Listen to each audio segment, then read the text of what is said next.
Okay. Bishop Rudy Pringle.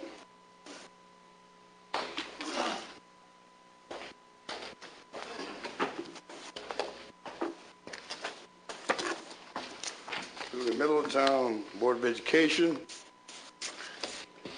to the superintendent of school, Dr. Price, and you're still my friend, and to a good president of the board.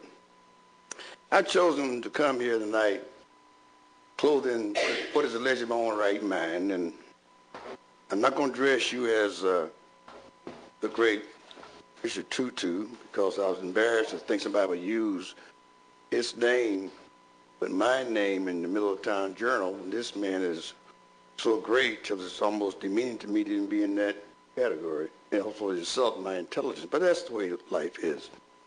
Whenever you see me say something, you're going to see me put my signature. So if you don't see me in the sound off, I don't play that game. I'm a man. I got courage.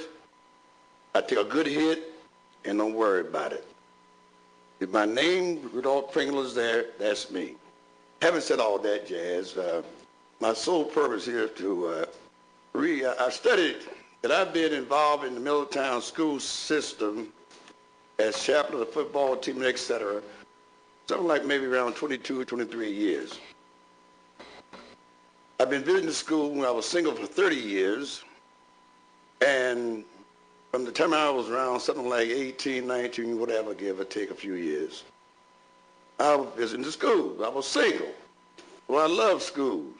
I know it by heart in my sleep.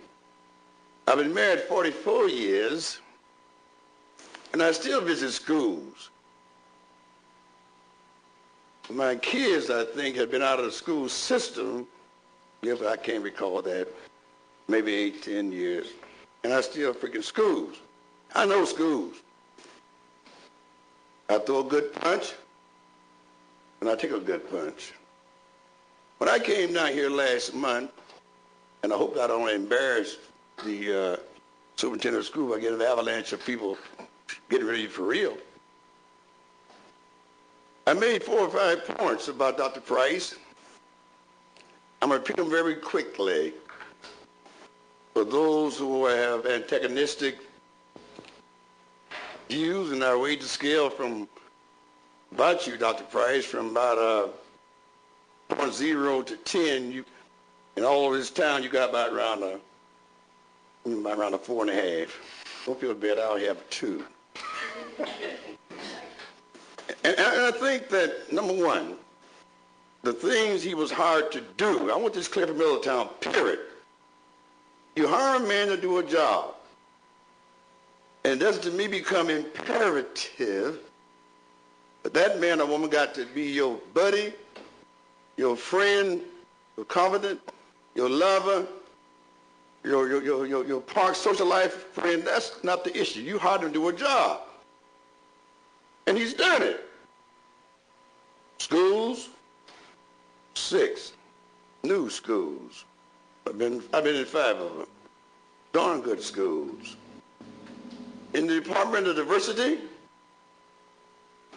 improvement. He caught a lot of flack across this town trying to integrate the school with diverse programs and people of color, et cetera, in responsible positions. But they're here. In trying to prove proficiency, I understand that that's ridiculous, but 6 years, but he done that because he caught the school a very academic, embarrassing situation. Passing levies. That's what you hired him for. I didn't hire the fellow. I just heard what y'all hired him for. And he was hired to pass levies. And I need not tell you, he passed 2. In spite of our economic condition, in spite of our attitude of being divisive on those issues, and the climate all over this nation, he almost passed 3. Now that's the reason I supported him. Well, what was my analysis of my last time here of my position? It hasn't changed, because even those who was rightly concerned about the good of this community, like we all are, and for different reasons oppose him is because they still had a synonymous belief to my belief what's good for the schools. And Christ addressed that. He said it's time to have a healing, not just for the schools, for the city council, not just for the city council, but it's the entire community. And that hatred campaign, and to me, is right now sickening. This is the worst I ever seen Middletown system. I'm referring now to the entire system being as bitter, divisive, full of hate, passion, and gross deception. To bring anybody in to replace him, that won't happen on my prime list.